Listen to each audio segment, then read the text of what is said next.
ازيكم؟ كيف الحال حبايبنا الحلوين؟ للي ديزاين بتهنيكم بمناسبة شهر رمضان المبارك.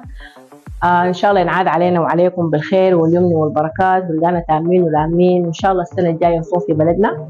نرحب بكم وعاملين لكم عروض وحاجات جميلة في نقاط بيعنا في المهندسين شارع الشهاب محل ذهب، في كايرو مول الطابق الثاني محل توحة بخاري. نورونا.